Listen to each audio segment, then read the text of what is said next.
it's rolling. There we go. Is if I can just get your first, middle, and last name and the correct spelling, so I have it on tape, and then that lets me set audio wells at the same time. Okay, my name is Charles L. Gott, G-O-T-T that is, and C-H-A-R-L-E-S-L, Gott, G-O-T-T. And L is for? Lawrence. Okay. He says with hesitation. Well, I was always called Larry, not Lawrence. Oh, is that right?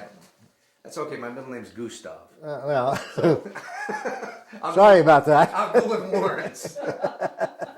You got to live with it. There must have been some German in that. Oh, yes. Oh, yes.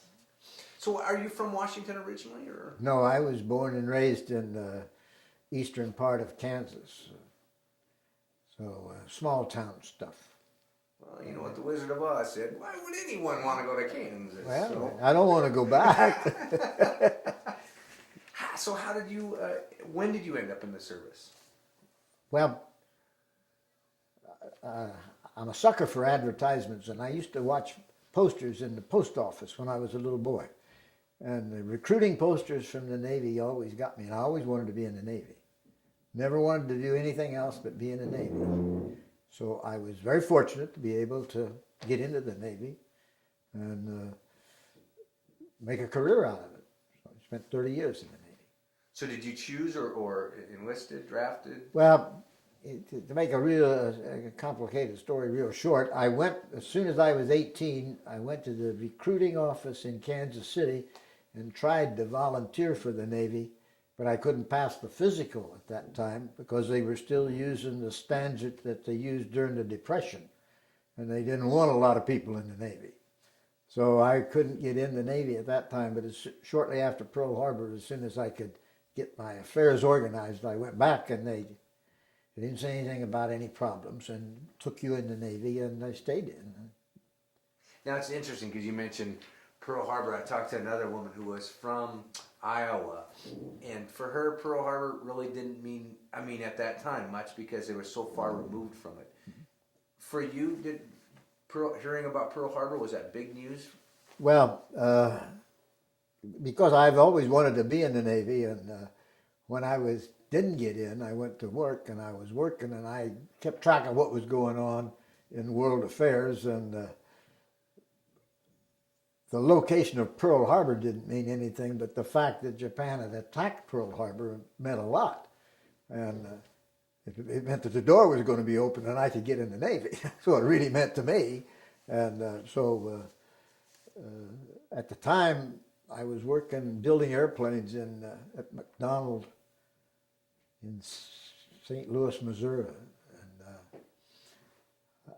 And a friend of mine and I had gone to a movie because we worked a midnight shift, so we went to movies at odd times. And we were sitting in a movie when they stopped it and announced about Pearl Harbor. And everybody got up and left the movie, and half of them went to the recruiting office. So, I wasn't surprised by it at all. I knew there was going to be a war eventually. Of course, the one was going on, and I knew we were going to get involved at some time or other.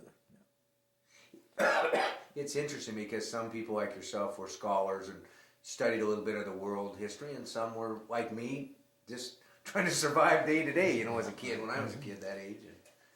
So, but you were sounding like pretty worldwide. Well, I was interested in what was going on because, with the war in Europe, in spite of the resistance, we obviously were going to get in it sometime or other because England couldn't go it alone. They needed help. To me, it was obvious, and so I was keeping track of what was going on. Were your mother and father involved in your decision?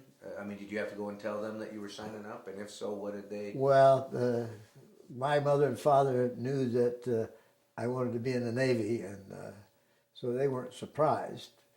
Of course, my father was in the Army during World War I, and he went back into the Army in World War II. My older brother was in the Marines. My younger brother was in the Navy. So we all went away and left Mom home alone.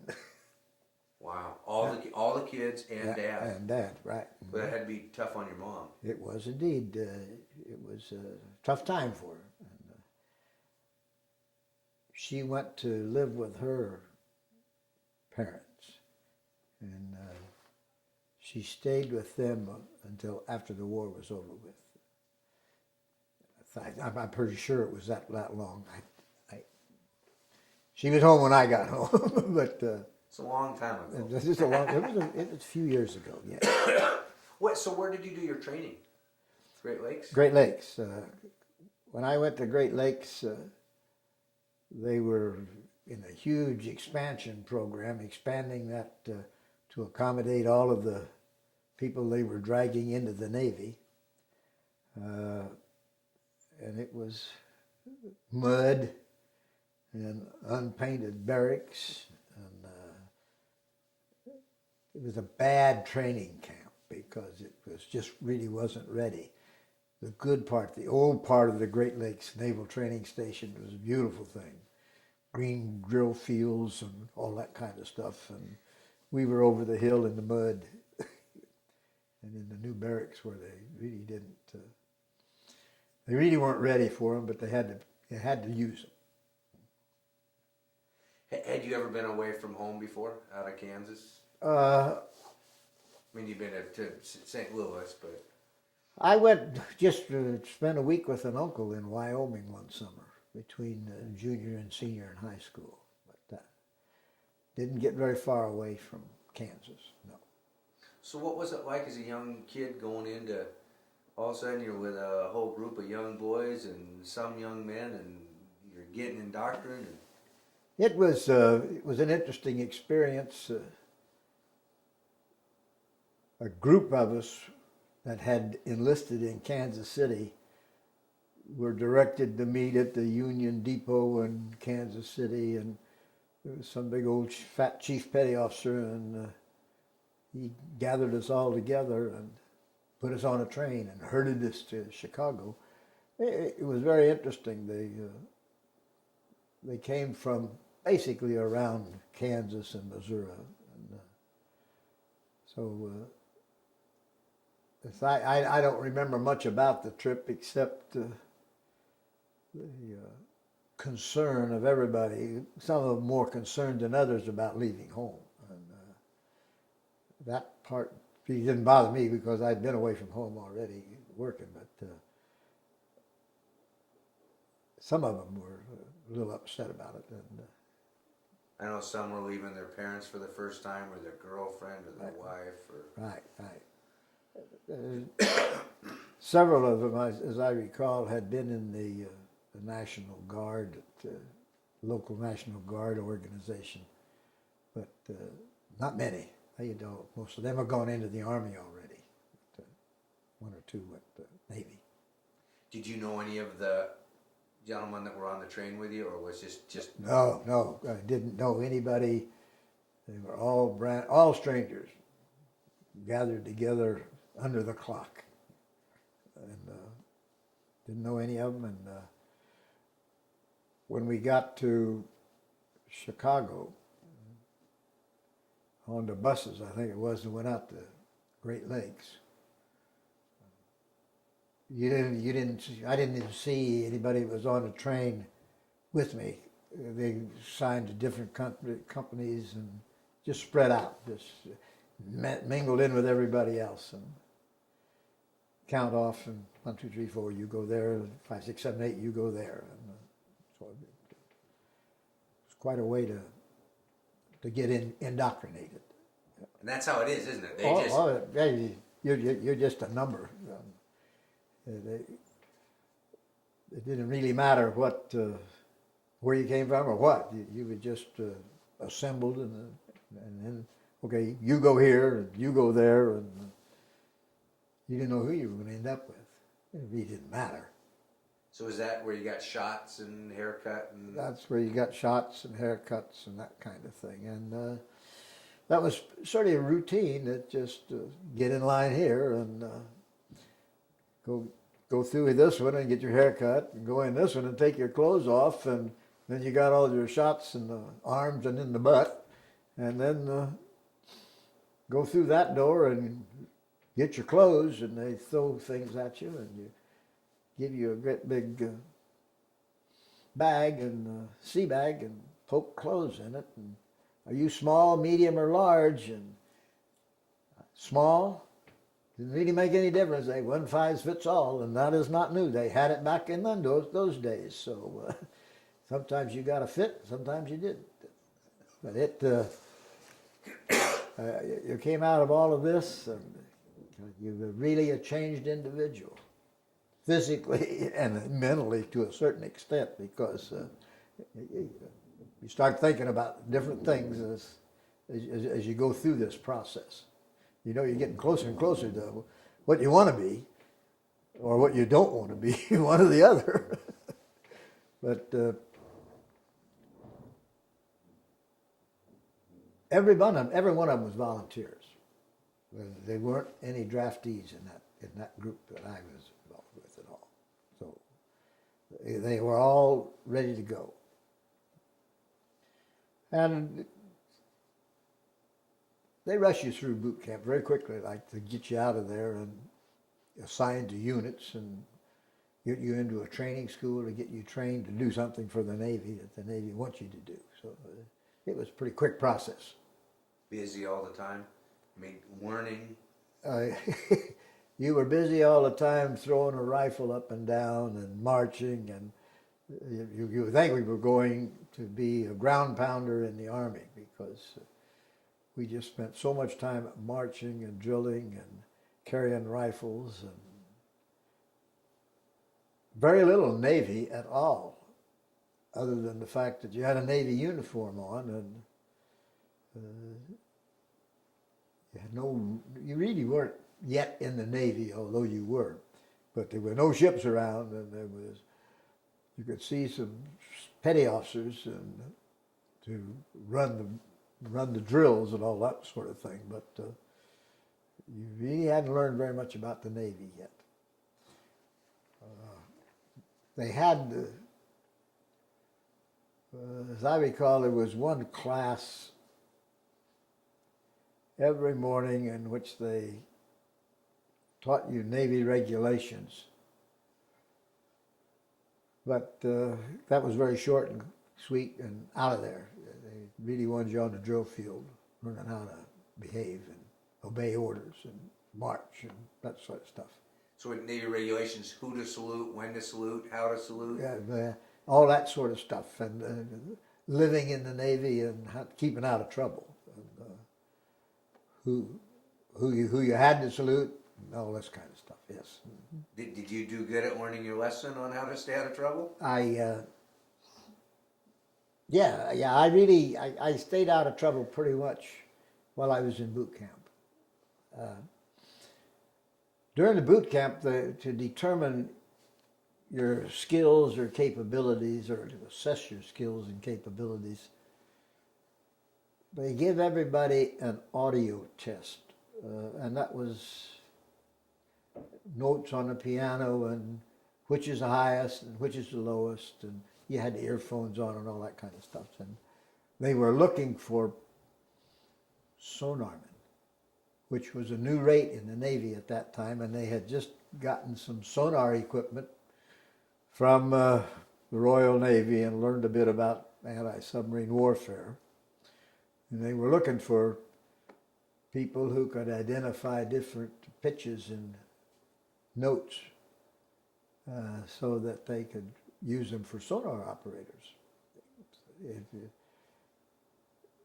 If you ping off of a sound off of a submarine that's coming towards you, it comes back as a higher pitch. If it's going away from you, it's a lower pitch, because the sound waves are either contracted or expanded. And so this is what they were looking for, is somebody who could tell it. Well, I had played a tuba in a band in high school. I knew a little bit about music, but not much. But I was able to guess the difference in the tones. And so they said, okay, you're going to go to sound school when you get through here. And I said, where's that? And they said, well, we don't know yet. There's one starting up in Key West, Florida. So we're going to keep you here at the Navy station until we figure out where you're going to go to school. So every morning, after I finished boot camp, I was assigned to what they called outgoing unit. That's people they don't know what to do with. They put them in outgoing unit. Every morning you were given a sack and a stick with a nail in the end of it, and you marched around and picked up cigarette butts and paper and that sort of thing. And I was about 3 weeks in outgoing unit, which almost as long as I was in boot camp. And finally they said, okay, we're going to send you down to Key West, Florida. So it was a third or fourth class to go to that school. So it was just a brand new school and a new rate. So I was fortunate. And you get $21 a month as a recruit when you go into Navy back in those days, and of course, when they tell you what your pay is going to be, they also say you have to take out some life insurance, so when you get killed, we're going to send your mama a check. So you had to take some of your $21 a month and buy life insurance. And then it's your patriotic duty to buy a war bond. So the least you could take was $750 a month to buy, and after 3 or 4 months you'd get a war. I don't remember. Anyway, you gave them most of your money back in insurance and war bonds and all that kind of stuff. So that $21, you never saw it. So I was glad to go to sonar school because that was a real quick one. It was only about a 6-week school. And as soon as you got out of there, they made you a third-class petty officer because you know this stuff and nobody else does. And you were paid almost $100 a month then. That was a real quick pay raise. I saw more of that than I did at 21. So when you graduated, is that when you got your... Yeah, that's right. And tell me that story again, because it was a new... It was a new rate in the Navy as a sonarman. And they didn't not have a... But I don't remember what they call it now, rating badge to wear. So it was decided at the sonar school, and I don't know whether this was a Navy decision or what, but they said, okay, you wear a quartermaster rating badge, but you wear it on the different arm of the uniform so that they will know you're a petty officer. Like I say, that was fine, and the money was great, but the shore patrol really didn't know that they had this rating of the sonarmen with the rating badges on the wrong arm, and so it was not pleasant. When we hit New York City, that's when the shore patrol grabbed you. You know, Morgan got off the train. There was 8 of us on the same train going from Key West to New York City, and all 8 of us were grabbed. Had to really talk our way out of it and explain to them that they really didn't know what was going on in the Navy yet, because, and that really wasn't the right thing to say. That wasn't the right approach to take with the shore patrol. It was, and you know, it's, we left Key West, everybody was just new in the Navy, and everybody had just got third-class petty officer, and alphabetically you were split up into groups. And there was 8 of us that was going to the same ship. And so they put one guy in charge of the 8 of us to make sure we got there. And our order said something about reporting to a receiving station in New York on a day, on the 14th or something. I don't know what day it was. But we got in New York City early in the morning, and none of us had ever been to New York City before. And we made the decision that the day ended at midnight. So if we got to this receiving station before midnight, we'd be all right. When we got there about 11:30 at night, the officer in charge of the station had a different view of when we should have gotten So the petty officer who was in charge of our group was put in the brig, and we were all assigned top bunks in the 5 high bunks in the receiving barracks on a pier. Pier 91 it was called in those days. That was an interesting day. The time we were there, the guy stayed in the brig, which was a ship tied up beside the pier, and it was serving as a Navy brig at that time. And he stayed there until we got permission to go over to the ship that we were going to be assigned to. And it was being built, it's a brand new ship being built in Kearney, New Jersey, which is across the river. And I don't know which one of the rivers it was. But anyway, we were there in that receiving station about, I think, 10 days. And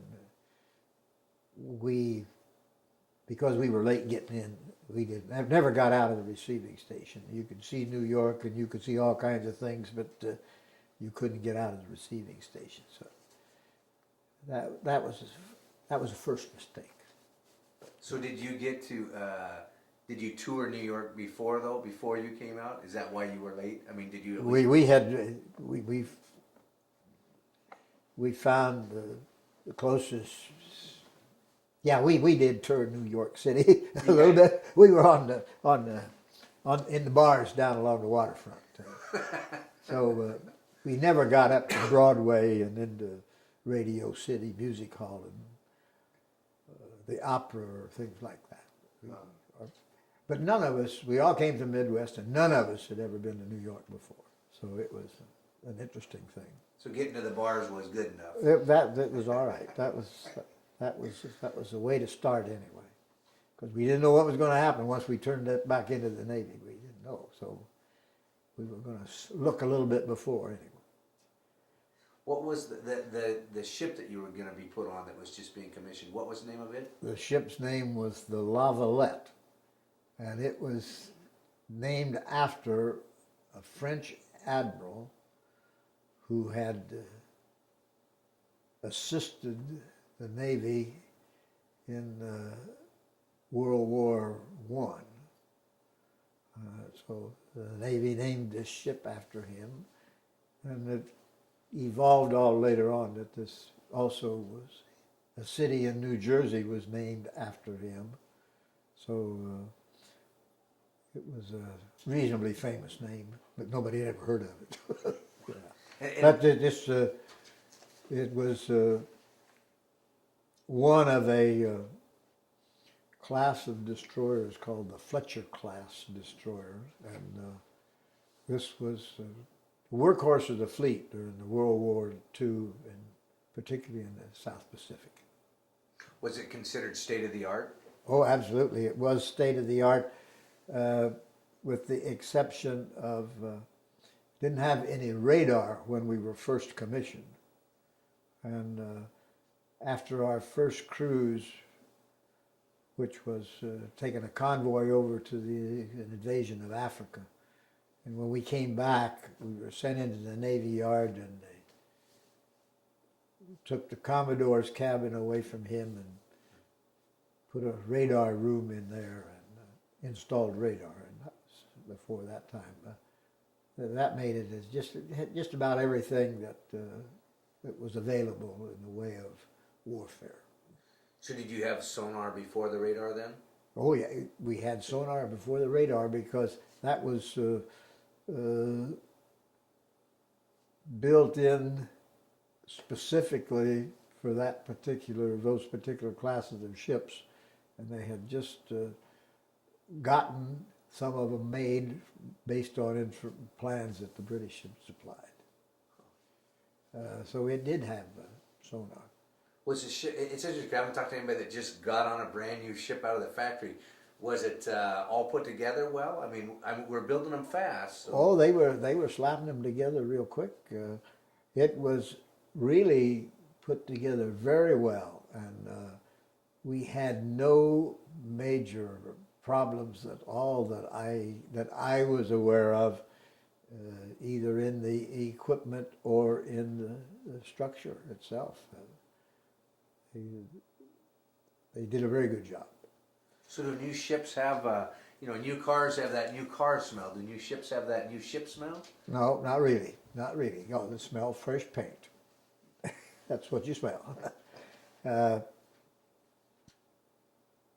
It was in the boot camp, when we were in boot camp, you were issued a hammock and sea bag, and you had pipe squares, and you tied your hammock up on these pipes and slept in a hammock.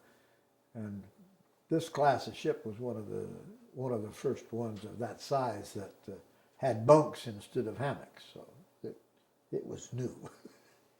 So where was your berth? How far down? When I first went there, my berth was back at the rear end of the ship, and near the stern, and it was only one deck of living quarters, so it was down just one level, and underneath it, almost underneath it, were the propellers. So when the ship would go up and down, the propellers would make more or less noise churning the water. So it wasn't the quietest place in the world to sleep. But you had a small locker assigned to you, and you had a bunk, and it was a lot better than the sea bag. It was a lot better than a hammock.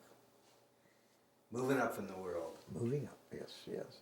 So where was the sonar station for you? The sonar station was a small room behind the bridge where the ship's operations took place. The captain's station and the officer deck station, and the sonar room was right behind that, so that you could get information to the people who needed it in a big hurry by hollering and using sound tubes, and eventually you got speakers. But the concept, at one time it was told me that they wanted to have the sonar room up close to the bridge so that the captain could hear the sonar pings to find out for sure. I don't. I never saw them go back to that for that reason. So I think that might have just been somebody pulling my leg a little bit. How many people in the sonar room? Well, in the sonar room, there's what they call the Sonar Stack, which you use. You have a stack operator, and then you had a recorder, which recorded the range. So you had a stack operator which trained the sound beam back and forth, and you had a recorder operator which read off the range to targets if you got one. So there were two people in there all the time. And at general quarters, when you were in battle stations ready to fight the ship, you had two operators of each one of those pieces of equipment so that you could spell each other off. So did you then, were you sitting there was there somebody there 24/7, only certain times that you would be monitoring? You would, when you were underway, it would go all the time. And we had, your ships are divided into 3 watches. You stood 4 hours on and 8 hours off, and then back 4 hours on again. But we had the recorder operator was also a sonar operator. So you shifted back and forth, so you didn't have to set at that sonar for 4 hours solid. You just rotated back and forth. And as they got more people and more qualified people, we even had as many as 4 in there, so that you rotate around. You get tired of hearing that ping, ping, ping all the time. So it was good to have more than one operator. Because I imagine that kind of a boring song after a while. It was indeed. Because is it just a rhythmic? It's just sending a ping at a certain interval? Yeah. You set the interval by determining how the sonar conditions, the water conditions, and you can detect something out to 3,000 yards. So sound travels so fast in salt water, and you know what that is. You compute your time interval. So every blank number of seconds, you'd get a ping depending on what kind of range you want. And you could control that interval if you got a contact so that you ping on it more often, more current data, keep track of it. So it could be very tedious. So, and you're just sitting there with headphones. You're sitting there, actually it's on a speaker, and everybody can hear this signal going out, and everybody can hear echoes. And lots of things make echoes, not just submarines. Fish make them, whales make them, and the bottom, you get bottom reverberations. So you have all kinds of noises in your hearing, and what you got to do is try to pick out, okay, could that possibly be a submarine I'm hearing this time, as opposed to something else? And is it sending the ping in a direction? Or It is directional, but the width of the arc that it sent out was somewhere around 22 degrees, if I remember correctly. And you had a crank that you turn, and it showed you which way it was pointing, and you'd change that crank about 10 degrees every time between pings. You'd ping and you'd turn and then listen, ping, turn and listen, and so it was always, and you just covered in front of you. You really weren't interested in the things behind you. You were looking for things in front of you. And you said about 300 yards. Well, that's 3,000 yards. Oh, 3,000 yards. Okay. Oh, yeah. That's. That's three. Yeah, I'm 3,000. thinking 300 yards. No, that's not very far. By the time you ping them, you're in trouble. You're in trouble. Yeah. By that time, you're almost losing contact, and you're thinking about which depth charges to use. Yeah. So no, 3,000 yards. Oh, okay. As sonar improved, that range improved, and you can control that a bit by the frequency and the power. But that basically was what you used as the interval. Was it now? Did I hear you right? The British developed sonar. Is that Yes? or perfected it? They called it ASDIC, acoustic. I don't know, but it was ASDIC was the short name for it. And when we got it, we called it sound ranging something or other, sonar. So was it pretty well developed? I mean, or was it still hit or miss on the... Well, it was still like any new thing. It's still in the beginning development, and we kept improving on it, and eventually they improved the range, and you have visual displays of the sound thing going out on a scope. You could see the expanding circle, and if it bounced off of the submarine, well, you could see a blip on it just like you could on a radar. So sonar improved rapidly during the course of the war. So by the time you were done, you had the visual. No, well, no, not that came later. Oh, okay. As while I was on the ship, we did not have that capability. It was still the basic ping, train, listen, ping, train, listen. So what's the difference between active and passive sonar? Is it two different? Submarines, this of course didn't apply back at the time when I was a sonar operator. This is developments in the field of anti-submarine warfare.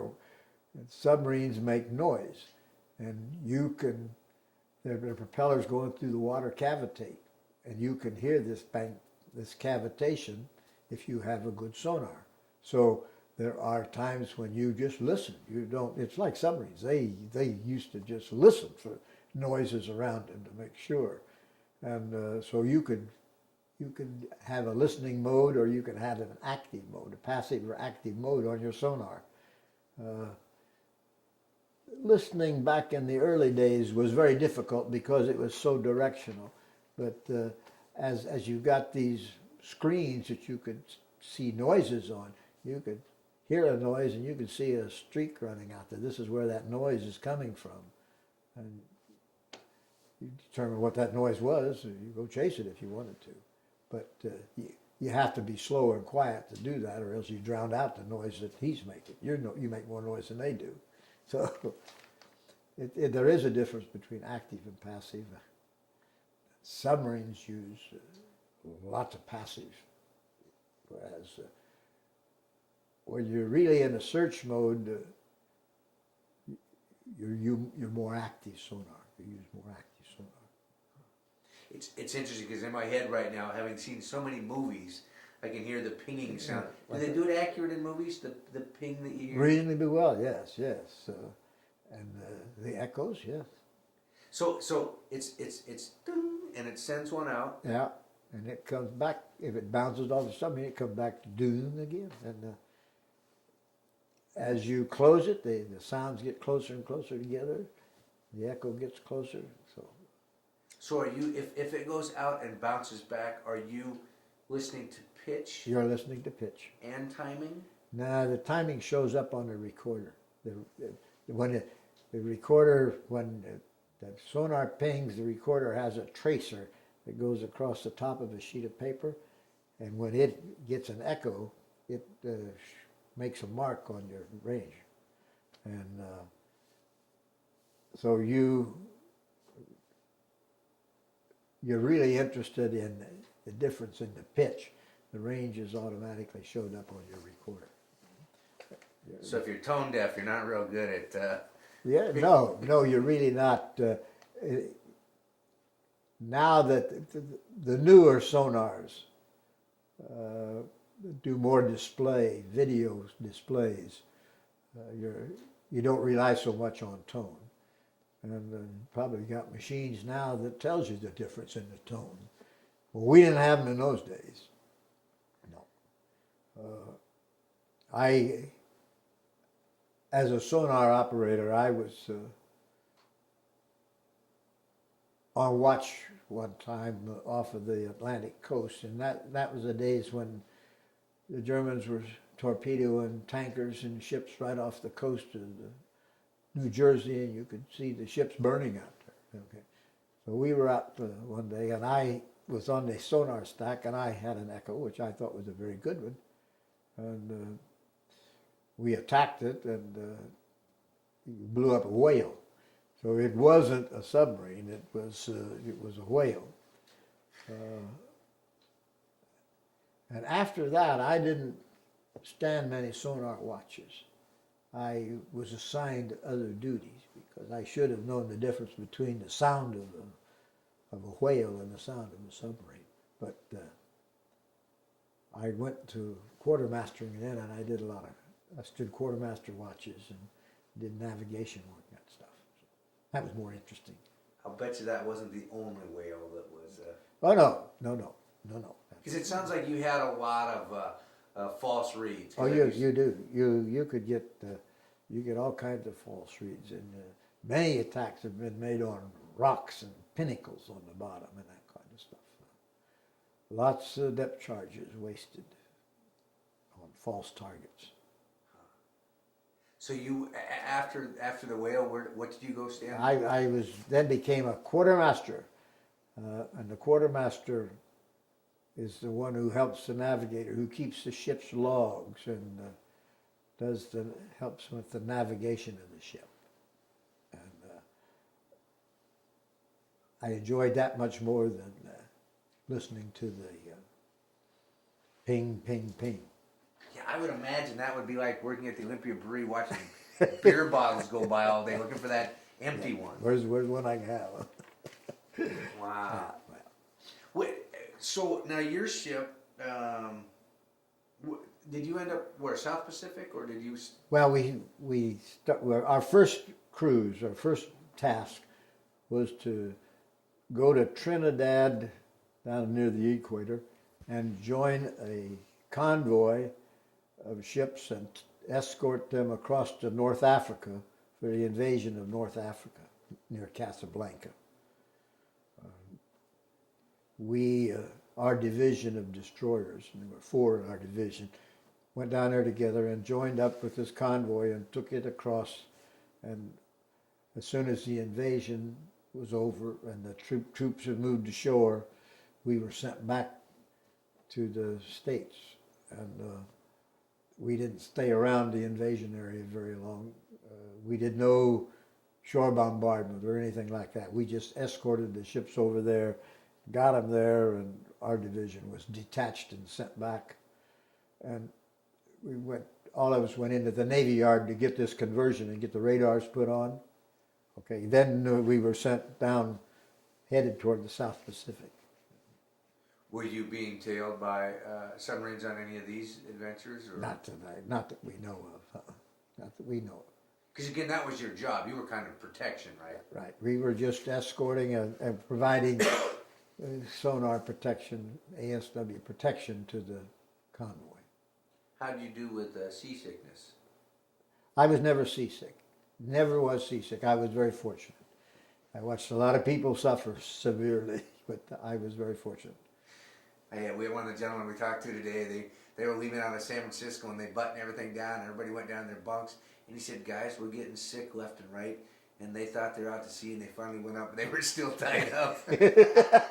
I'm not surprised. A lot of it is mental. Let's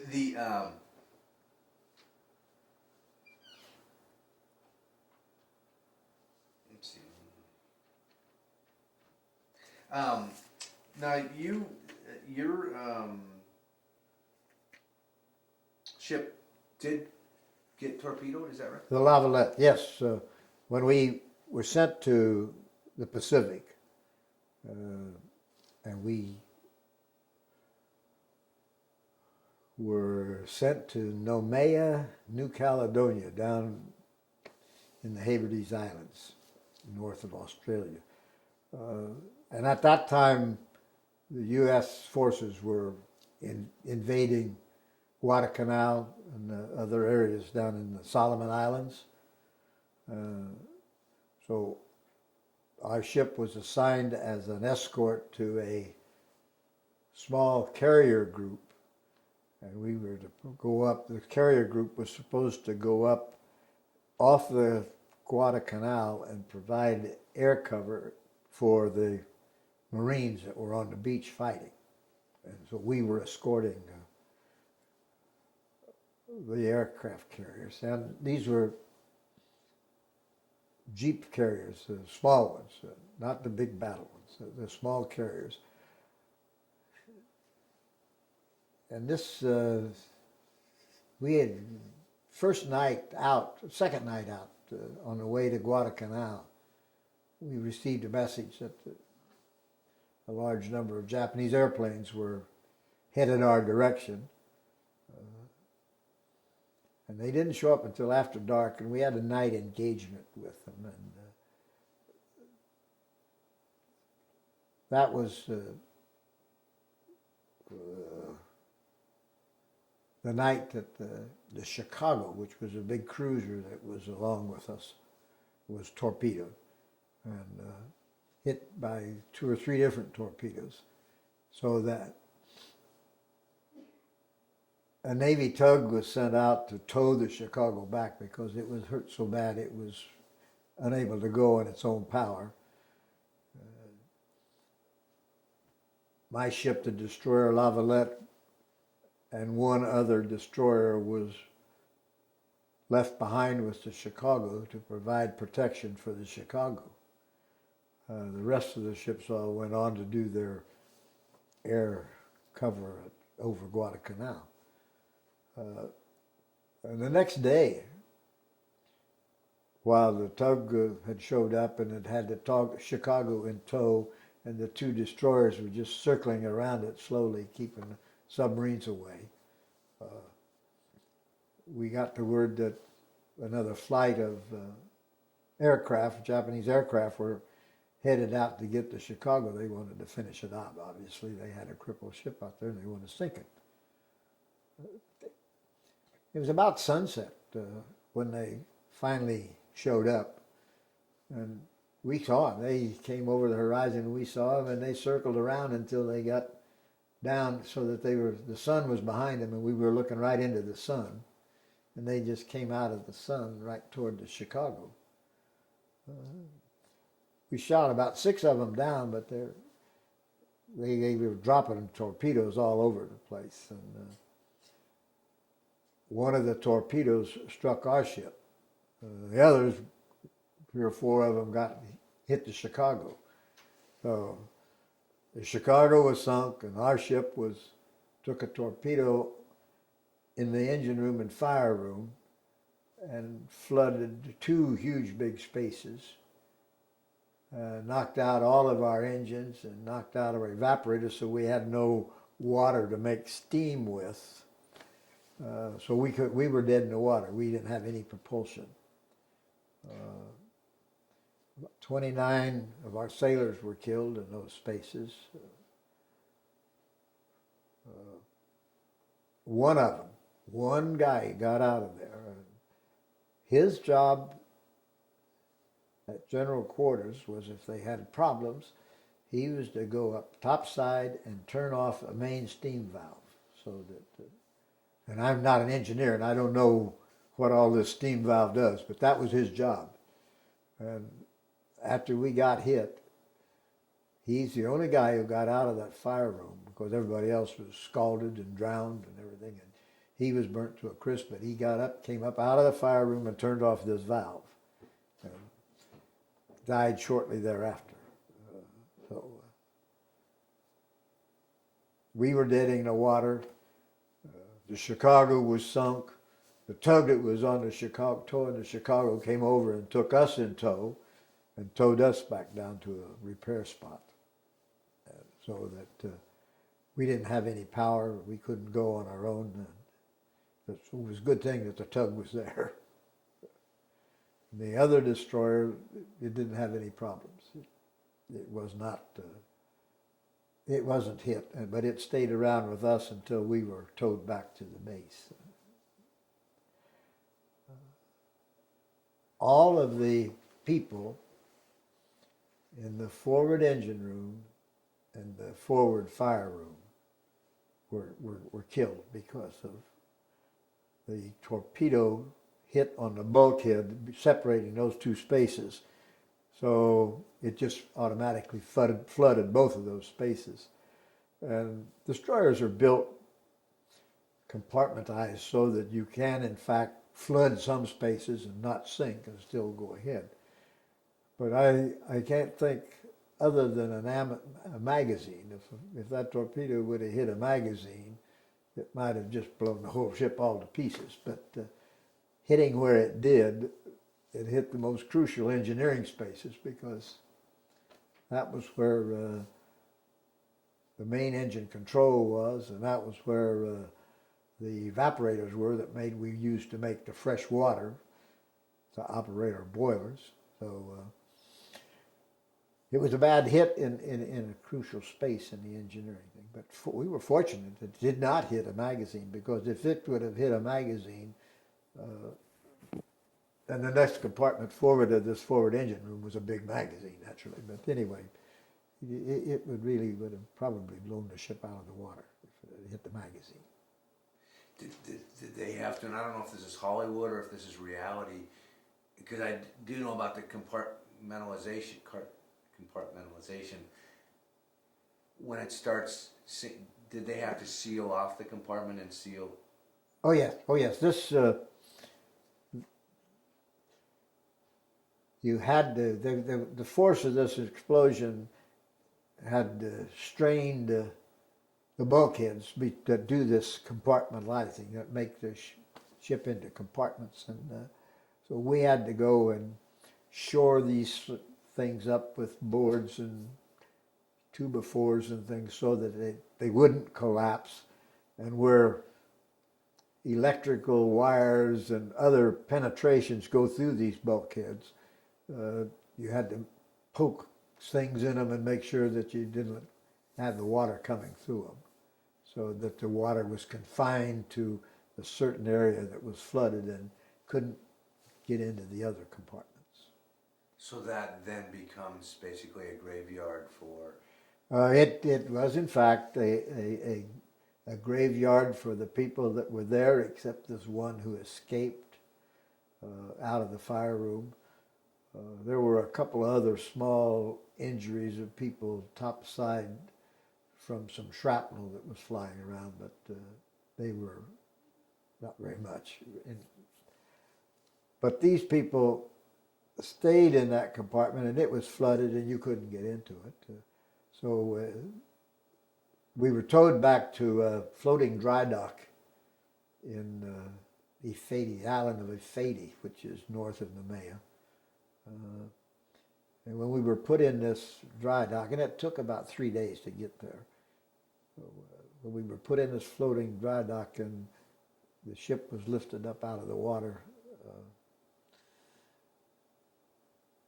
the base commander had a working party from other ships and other stations come over and undertake the task of removing the bodies, so that our ship's company was not involved in that. And that was a very good thing, because it wasn't a pleasant sight or odor. It just pretty gruesome. And nobody wanted to see their shipmates like that anyway. So, were they people? Was the ship small enough that it was people that you knew? I knew 2 or 3 of them, but they weren't in my watch section, and they weren't sonarmen, they were engineers. So, and it's amazing to me how the crew of a ship small ship like this tend to get together, and engineers are with engineers, but by design you're assigned bunks spread out all over the ship with different capabilities. So some engineers are sleeping back in the back, and some are sleeping up in the front, and same with the sonarmen. We were spread out. We were not in the same compartment. So I didn't know any of these sailors very well, but I knew a lot of them by name, and I ate with them, and I played cards with them and that kind of thing, but didn't stand watches with them, and that's where you really make your friendships. So you saw empty seats though at tables. Oh, there were people who didn't show up. Yeah. Does that put into your mind as a young kid? Do you just say, it's never going to be me, or are you thinking? I was thinking, this is serious business, and whatever you thought about it ahead of time, and how much anybody had ever told you that this might happen, it didn't really sink in until it actually did happen, and you could not. Nobody could talk to you and make you visualize really how bad it was. Unique experience and a horrible experience, and I don't want anybody to go through it again unless they have to. You just one day some guy's here and the next day he's not, and you don't like that, and it's not good. That wasn't part of the recruiting poster that you saw. That was not on a recruiting poster. Yeah. No, that didn't come through. So who did you view the enemy as then? Did you view it as a person or a people or a country or? More as people who were out to get me, and I had to get them, or I would be gotten. And you know it was a country, and you know that country was at war with your country. But even on a ship, when you're not eyeball to eyeball in trenches looking over the edge at soldiers looking at each other, even on the ships, when you saw that airplane coming at you, you wanted to shoot it down. You didn't want it to get near you. And country or whatever, it was an object that was coming after you, and you wanted to get it out before it got there. So it sounds like it takes man back to a very basic level of survival. It really gets to that it's you or me, and you hope it's him. Yeah. It's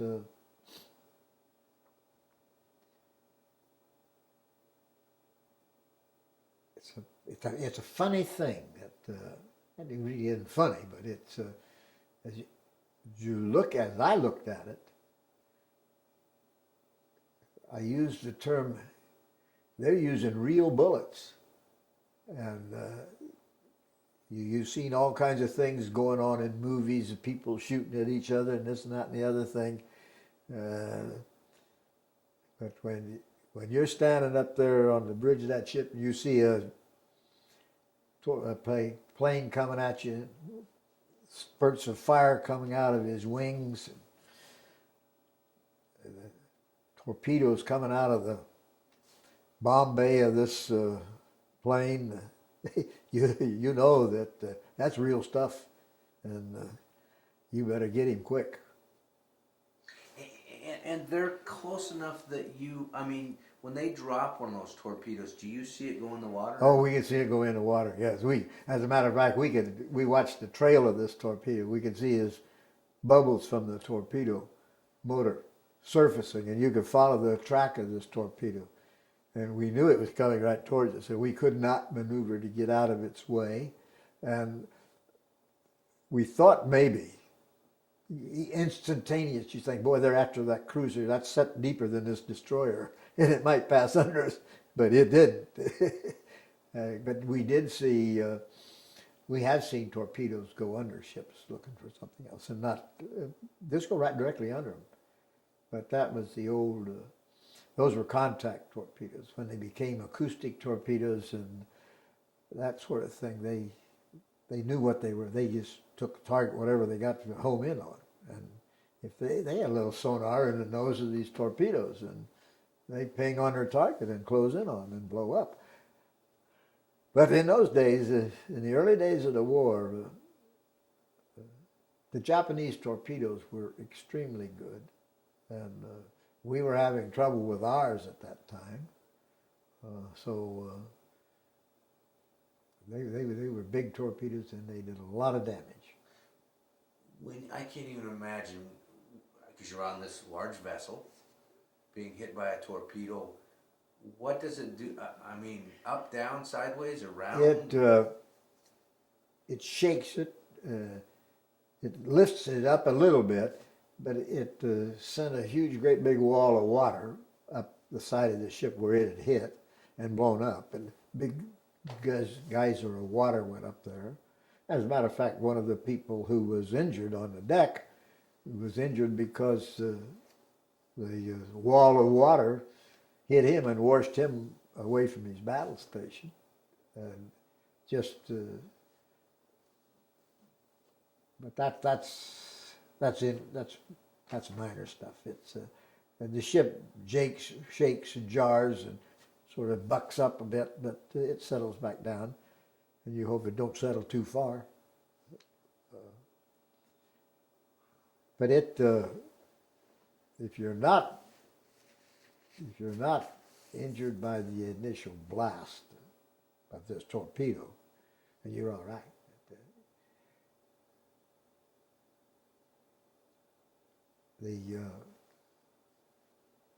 Most of the people topside were manning guns anyway. Most of the people above decks and were manning guns and shooting at these airplanes as they were coming in. And I think we shot down 6 of them, I think it was.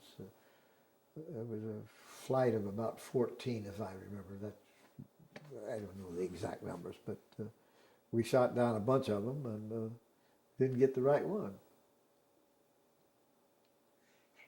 Having faced the enemy so close, and for you and the theater that you were in being the Japanese government, what did you think when you heard about the bomb being dropped?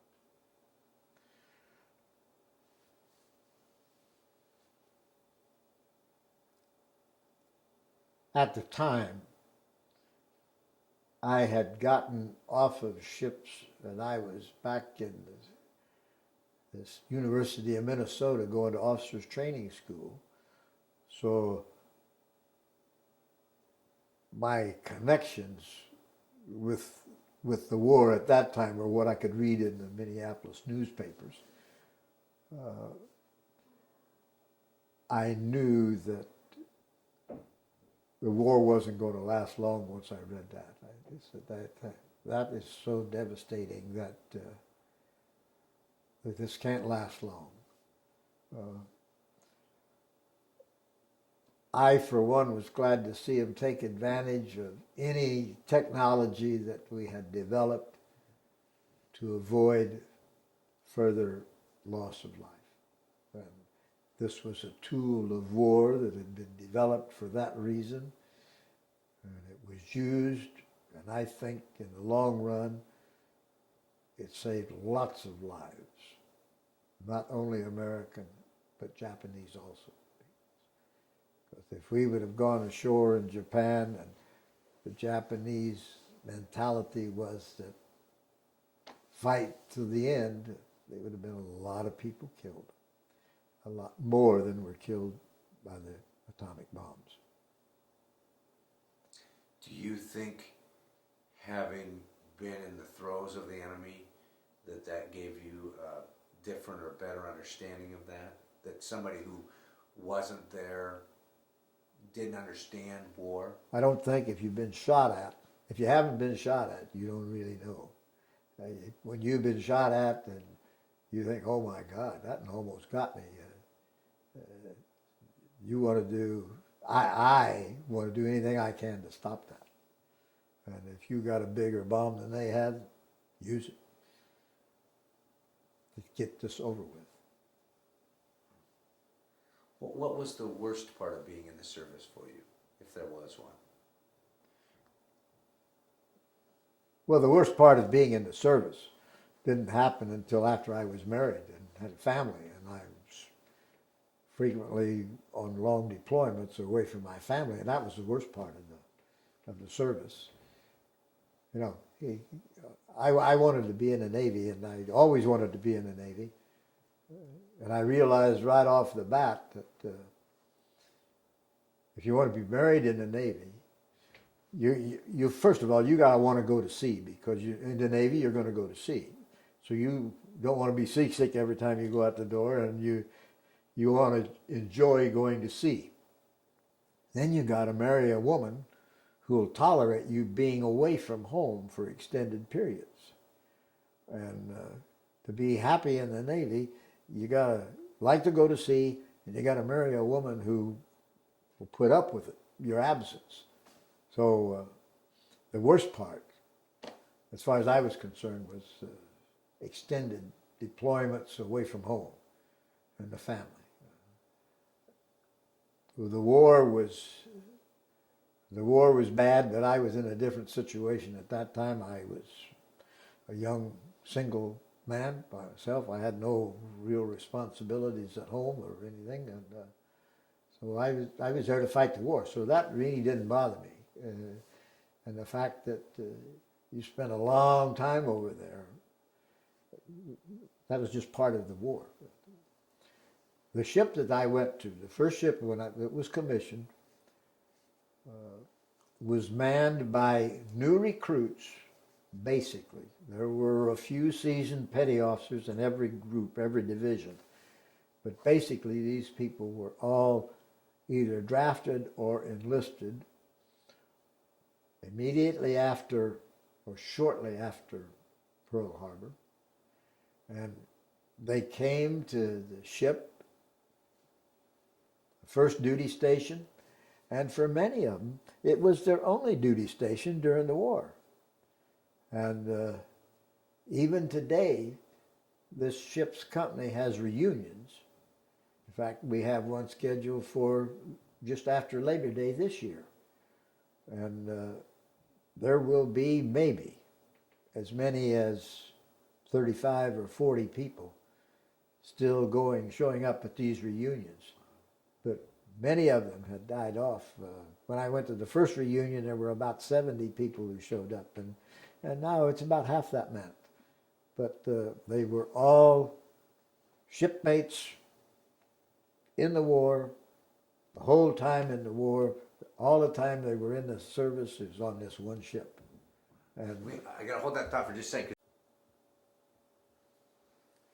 So it's interesting because you touched on something that, without me even asking a question, it sounds like the camaraderie ship, no pun intended, camaraderie ship, was pretty unique.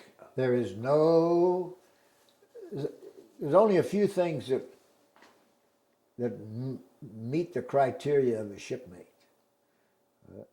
A shipmate is a guy that you're confined with over an extended period of time, and you're all in it together, regardless of what your background is. And you all have a common objective, is to kill the enemy and go home, and hope that you live. And it's a shipmate is a unique relationship, and it is apparent in every one of these reunions that I go to, because you can meet people that you've known all your life, and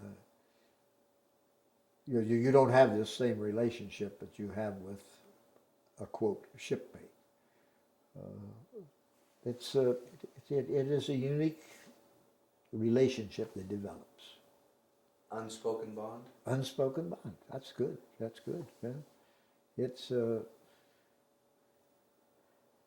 that. Because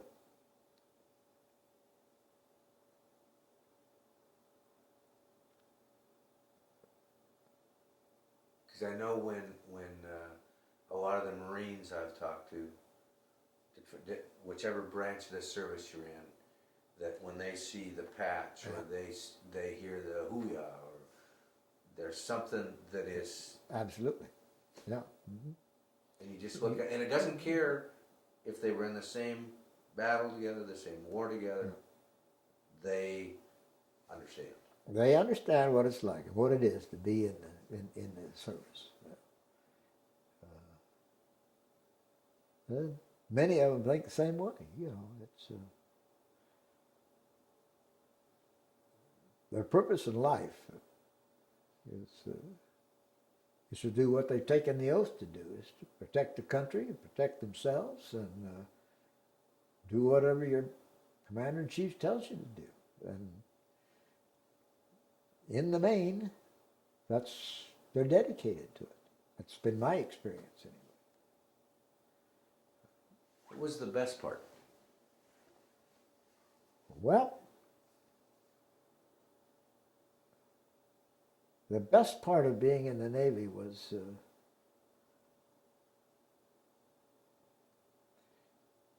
really going to sea, and that's I love going to sea. I just think the ocean is normally a great place to be, and there are a few things, you know, you run into storms, but you have your good parts, and the up, down. And if you've never seen the green flash from a ship at sea, it's hard to understand, but it's all part of a life at sea, and it's good. I liked it. It's very pleasant. And you could be out there and in the middle of that ocean. Okay? A lot of times I've been in ships that, particularly in the icebreaker, we were the only ship around, the only one, and we traveled independently most of the time. In destroyers, you frequently are in groups or battle groups or divisions, seldom travel independently. But some ships you do, and that's really a wonderful experience. Now, the best part about it was just going to sea. I like that. What's the best time of day on a ship? Sunset. Absolutely. It's after an evening meal, and you go up on watch on the bridge. For me, I was a deck officer all the time. I was never an engineering officer, so I didn't spend a lot of time on duty below deck. So, but after evening meal, and to go up and watch the sunset and the stars come out, it's just a gorgeous time. Great experience. And I suppose you could do that here, but it's a different environment. different occasions. So it's, to me, it was really the best part of going to sea.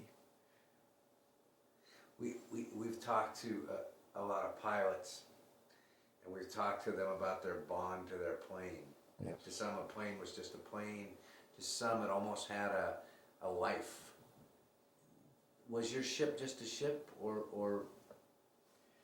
Well, when I was a sailor or a junior officer attached to a ship, it was basically a ship. You would change duty stations every 2 years, something like that, and you go from one ship to another ship. So it was a job you had to do. But I've been commanding officer of 2 different ships, a minesweeper and an icebreaker. And when you're the commanding officer of it, it's a different situation. It is your home, and it is your complete responsibility to see that this thing functions as a unit, and it's different when you're the commanding officer of it. And I suppose it's sort of like them pilots. They're airplanes. They're the only guy up there. They're responsible for it, and it's their thing. So I think that a ship is different when you're the commanding officer of it than it is when you're just an officer attached to it, or a person attached to it for duty for a period of time. When you get together at your reunions, what do you talk about? Do you talk about the war or about everything other than the war? More sea stories are told about the war, and they're told over and over again every 2 years when we have these things. And people bring their memorabilia, and it always shows up. You hope somebody new comes around so that you can tell them about it. Yeah, a lot of people talk about what's going on in the world today, and situations and international tensions and that sort of thing. But that's not the purpose of this reunion. This reunion is to get people together who you knew 50, 60 years ago, and you served with, and you were alongside him when that torpedo hit, and you both had the same scared feeling, and it's just a get-together of old friends. And we don't intend to solve the problems of the world. We intend to have a good time together. Do you, if you were to close your eyes, or to dream, I don't know if you dream about your time, in your mind, is it still all those young boys? Yes. On that ship? Yes. That's the way I remember. That's the way I remember. Even though I see them every 2 years now, whatever's left, whoever shows up, it is still. It's sort of like that picture I showed you when I came in here of me as a youngster. That's the way I visualize all these kids, all these people. And the guys, you're not playing with that old fud. You're talking with the guy you knew 50 years ago, and reliving things. I don't know. A lot of people say it's a waste of time, but I enjoy it. And they're still very good friends. What are some of the names and nicknames that, because a lot of times history books have depersonalized war. They aren't real people. Mm-hmm. But you served with real people. Oh yeah. Who are some of the names and nicknames that? Well, there was Spud.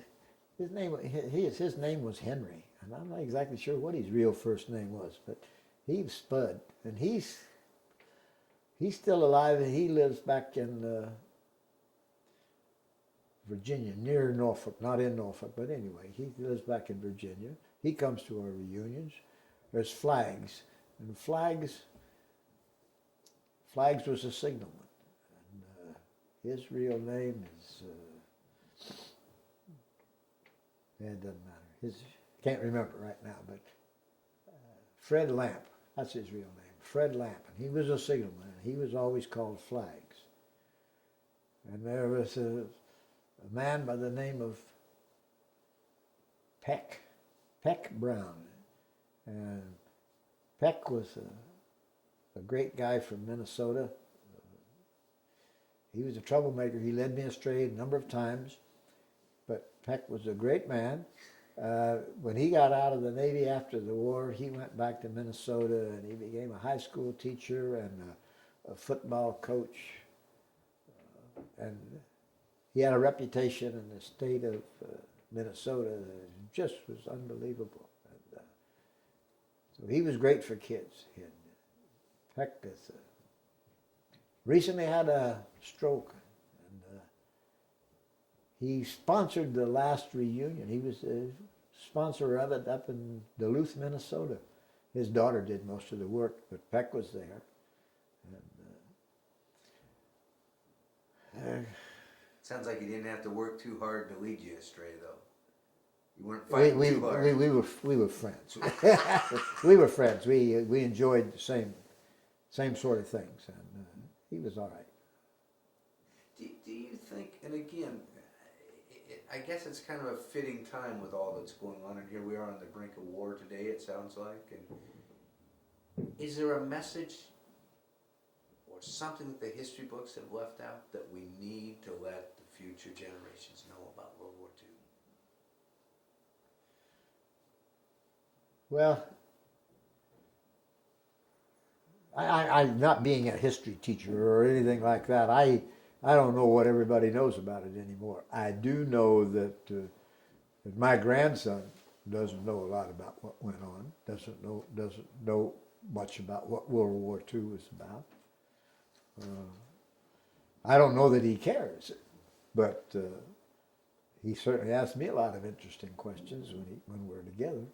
So there's a certain amount of curiosity about what went on, and the current situation may instill some more questions that people want to know. Okay, what was it like when? And I hope it does, because they should know these sort of things.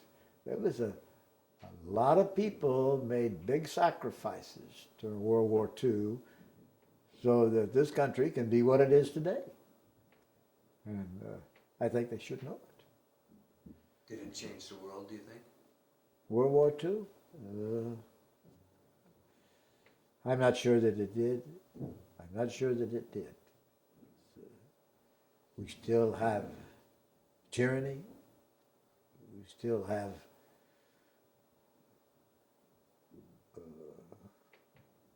power plays and all around the world.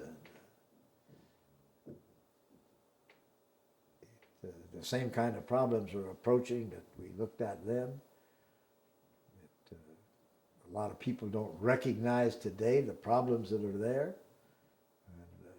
And they don't want to get involved. It's too bad. I'm not sure that. You know, the war to end wars was World War I. I mean, there was supposed to be another war after that. And how many have we had? Big wars. So I'm not sure that there was any real lessons learned from World War II. A lot of scientific advances, lots of new technology developed. But it may have been directed the wrong way. Are you proud of your service? Oh, absolutely, absolutely. And if I was a small boy on a farm in Kansas, I would want to be back in the Navy again. I would do it all over again. It's a different Navy now, much more modern and much more efficient and probably more effective. But I'd like to be a part of it. Oh yeah. Now I've never served. I was too young and too old, and I haven't been in a war. I've been real fortunate to talk to well over 200 veterans on this project. I've always had a fairly patriotic part of myself, and the flag means one thing to me. When you see the American flag go up the mast or in a parade, what do you feel as a veteran? Well, I feel very proud. I feel very proud, and I sometimes it brings tears to my eyes, and but it is a symbol for me, and to watch people burn it, it just makes me cringe. I can't understand that mentality in a person who's a citizen of this country. I just can't understand it. Now, you got married after World War II? Yes, after World War Okay. II. I was married in 1949. Well, thank you very much. I appreciate it.